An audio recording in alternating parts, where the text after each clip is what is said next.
な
Namandat, Namandat, Namandat, Namandat, Namandat, Namandat, Namandat, Namandat.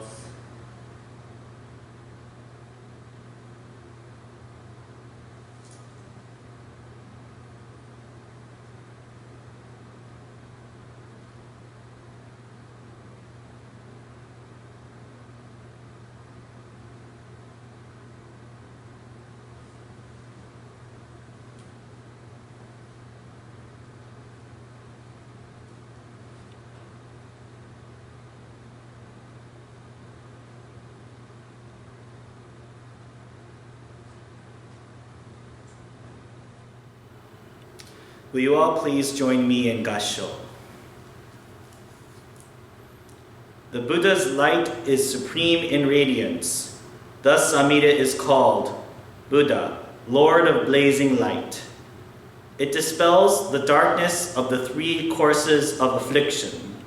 So take refuge in Amida, the Great One, worth of offerings. Namandat, Namandat, Namandat, Namandat, Namandat, Namandat.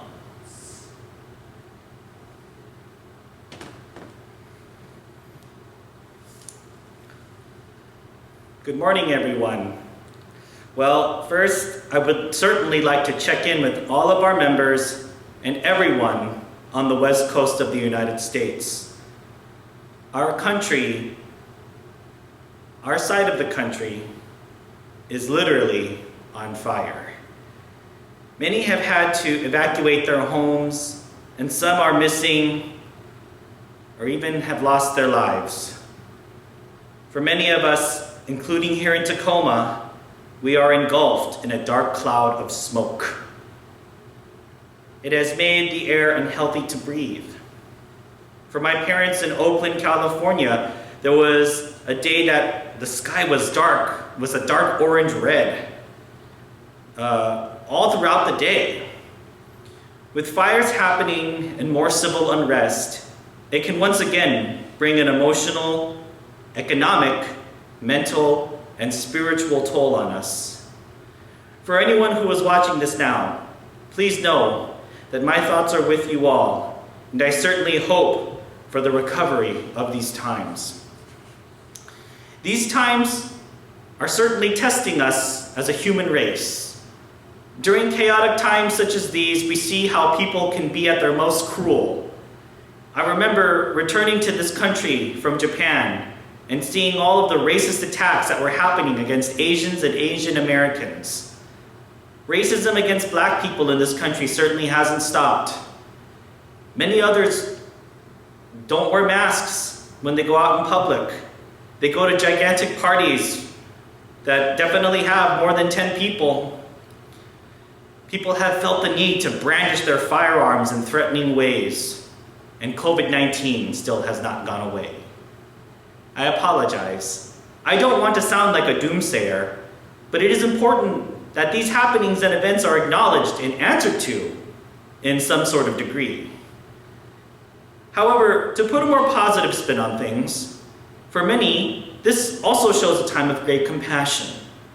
Our affected states on the West Coast are currently in talks with our neighboring states because many of them are willing to help us. Even for our membership here, there are constant check-ins with each other and up and down the West Coast as well. There are all calls to make sure that we are all right, that we are not affected. I have gotten many calls from family members and friends to check up on Cindy and myself. As a Buddhist, I feel like we are all getting a hard lesson right now on the idea of impermanence. I do not subscribe to the belief that a God is punishing us. I do not subscribe to the belief that all of this is an effect or a negative effect of the evil karma that we've built up. I do believe in consequences for our actions, but I do not see this as some type of divine punishment that unleashes fury upon the masses. I do, however, believe in human error. I do believe in the human arrogance to think that we somehow own this world. I do believe in the environmental effects our negligence has on this world, just to be clear. Going on Facebook, I have seen many doomsday-like pictures saying things like, 2020, just stop, or wishing they could jump back in the past or jump forward into the future. The point is, they don't want to be in this year. I have had many conversations with friends telling me how this year has been crazy or terrible. Sure, it has. Though, is this really the case? I am not denying at all that tragic events have happened. I certainly think that in recent days and months, horrible occurrences have occurred.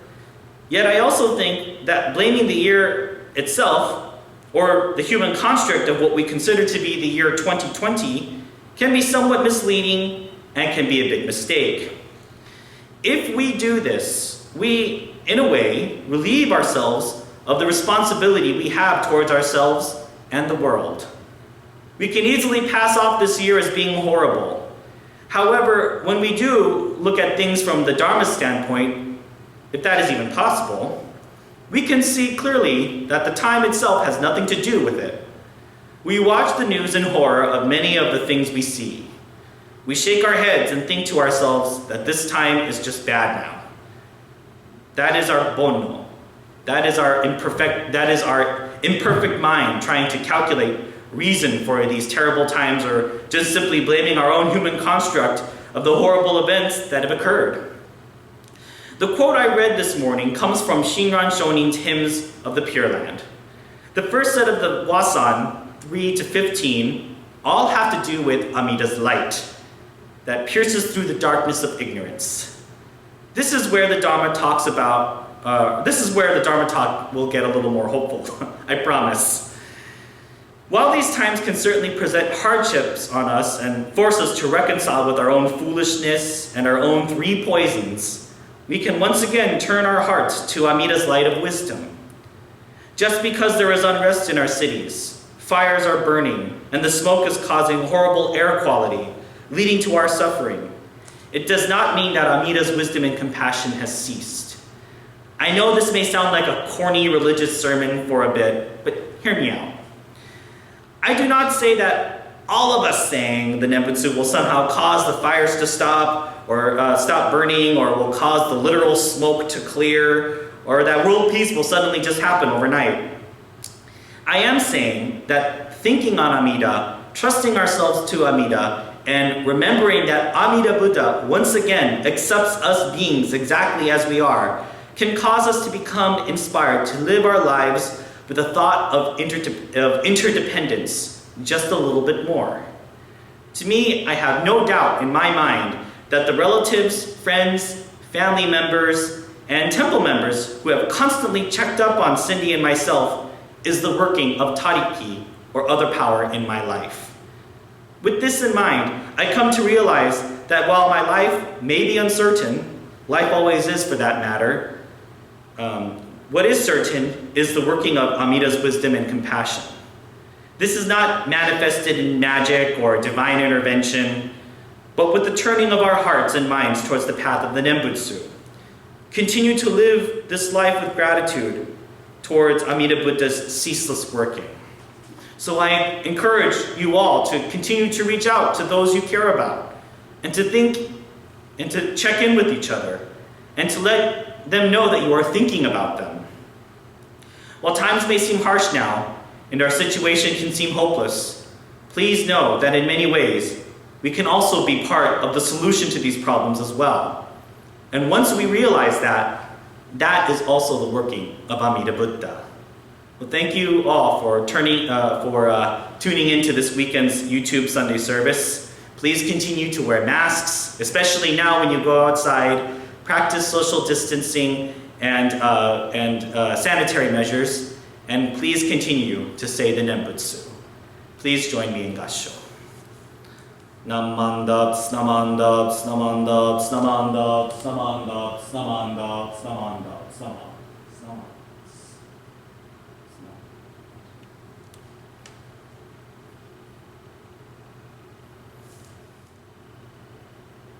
To conclude this morning's service, I would like to read Matsudai Muchisho, written by Rennyo Shonin, or the letter of the Dharma ages.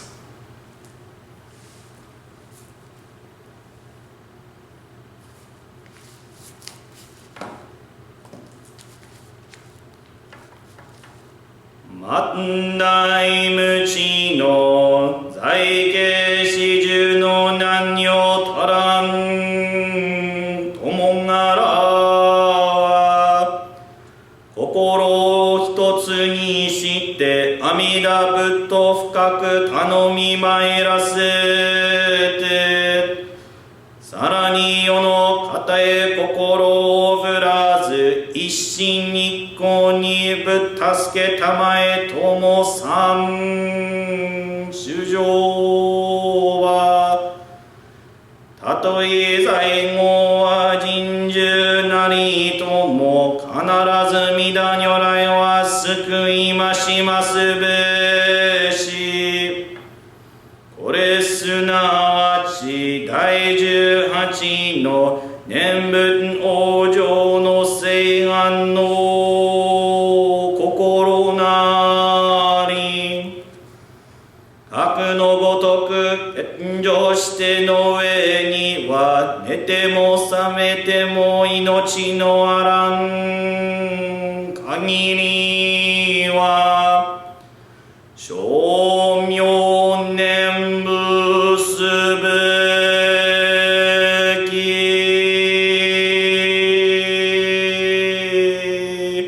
ものな